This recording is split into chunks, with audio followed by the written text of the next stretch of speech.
Good afternoon, dear children. So let us continue with the chapter of clauses. Okay. Now, as we had studied in clauses, the first thing that we had learned that what are clauses? Clauses are group of words. It does not give a complete meaning always. Okay. Then we have a subject and a predicate. The predicate can be of a singular word or it can be a group of words, and it should have a finite verb, right? These three criteria we have to identify a clause, right? So now here when I spoke about the finite verbs, so here the finite verbs are, let us see the difference between the finite and the non-finite verbs, right? As we see, the finite verbs are the auxiliary verbs as well as it can be the main verbs, right? So the auxiliary verbs as well as the main verbs. Now remember, when we are talking about the auxiliary verbs, we don't take the future tense, because under your finite verbs we have all the present tense as well as the past tense form of the verbs. And those present tense and past tense should be in your simple present or simple past. Even the simple continuous also we cannot take under your finite verb, because that will be going under your non-finite verbs, right? So that means the most important thing is that we have the present tense as well as the past tense, and these are in the simple form, okay? Simple present or the simple past. And remember, we have the auxiliary verbs. Now here when we have the finite verbs, it should be a singular word, right? So this is called the finite verbs. Now coming under the non-finite verbs, now non-finite verbs are divided into three categories. First, you have your infinitives. Then second, you have your gerund. And third, we have our participles, okay?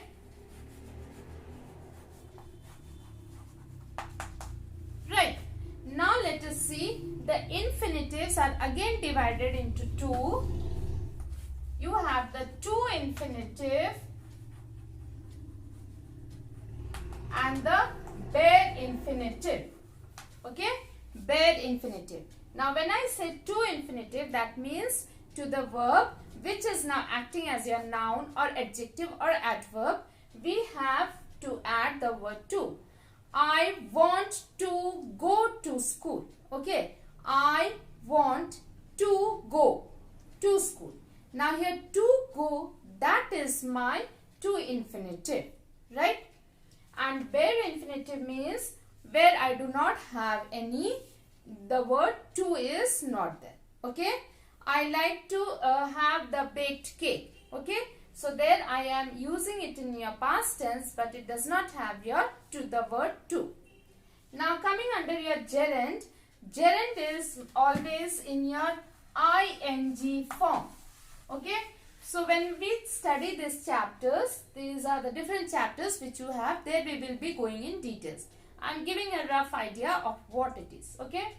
So gerund will be in the ing form, which will be, though it's a verb, but it will be presented in the form of a noun or a subject, okay?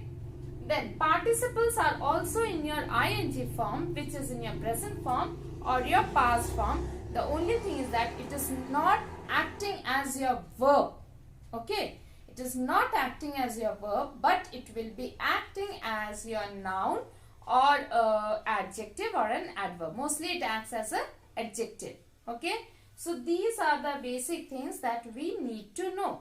Now coming to the next part, that is the finite verbs, which are the most important thing in this chapter. So looking into that, we will be learning about the main clause and the subordinate clause. Now what is your main clause? So remember, main clause is also known as your independent clause. Okay. Then subordinate clause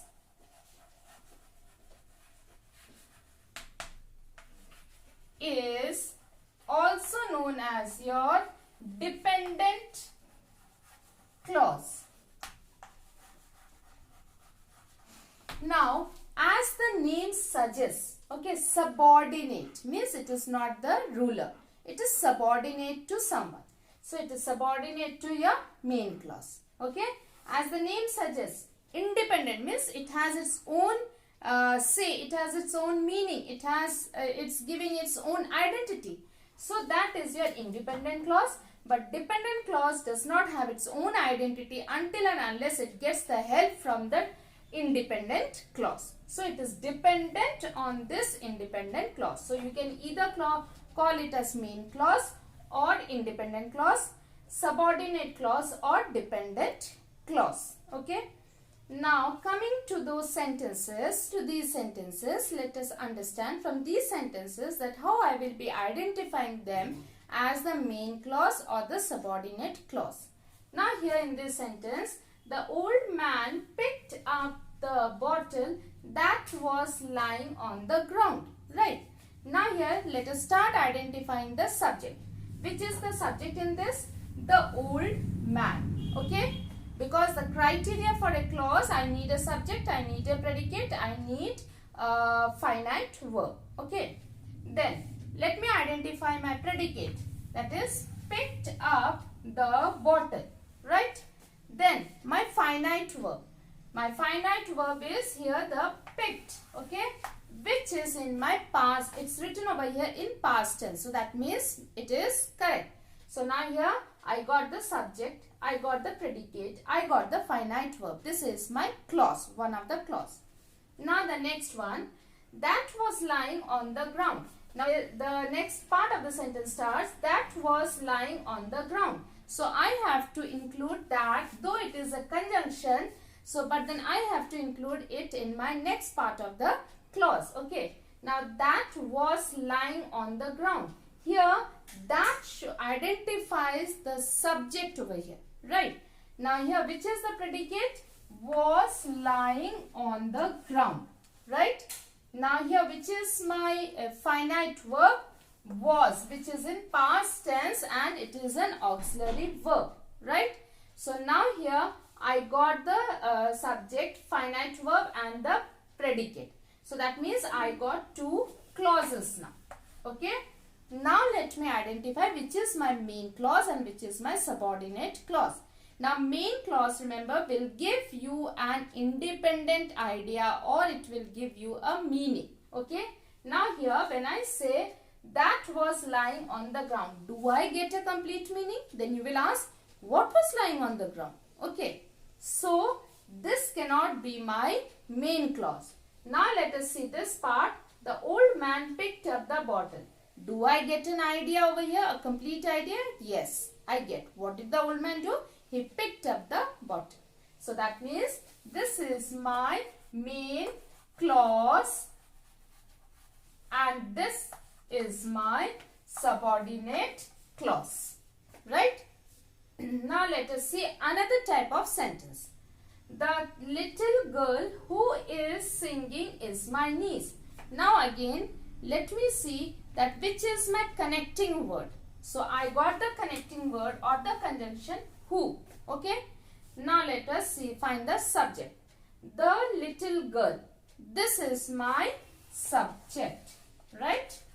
Now, which is my predicate over here? So here, who is singing is a part of this sentence. Okay. Now when I see the other part, the little girl is my niece. I get a complete meaning. So that means now I get, this is my predicate. I get my finite verb. Right. So this is a clause and this is another clause where who is acting as my subject and is my finite verb. Singing is in ing form, which will be used as your participle over here. So you will understand the participle when we do the participle chapter. Okay. So that means I got two clauses. The little girl is my niece. Who is singing is the other clause. So here the main clause I get from where I get the complete idea. That is, the little girl is my niece. That I get the complete idea. So this is my main clause. And who is singing is my subordinate clause. Okay. Because this part is dependent on this part of the sentence. Now let us find another type of sentence.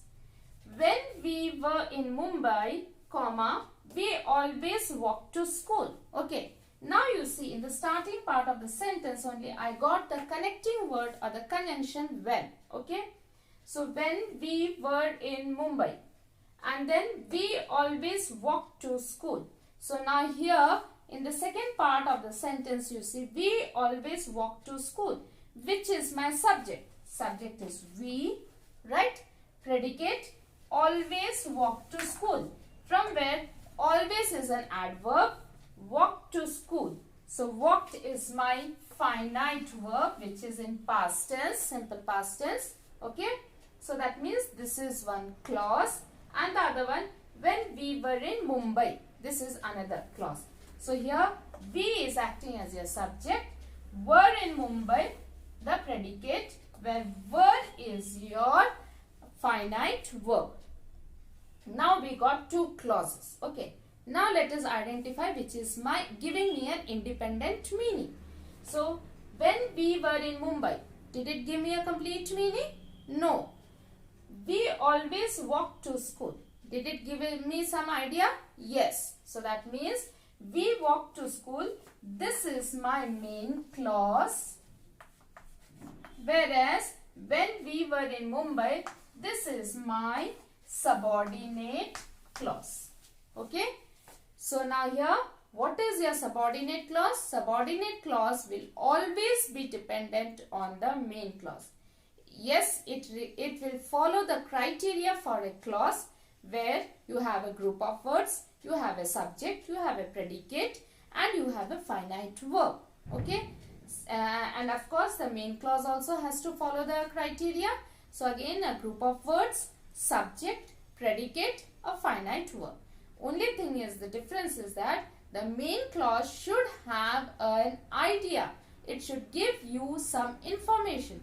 Whereas subordinate clause, it will actually not give you a complete idea. So you will be puzzled by only reading the subordinate clause. So until and unless you get the main clause, your subordinate clause will not be clear to you. Okay. So I hope that you have understood. So as you practice, you will be able to understand. It's not a difficult chapter. Okay. So thank you and have a wonderful day.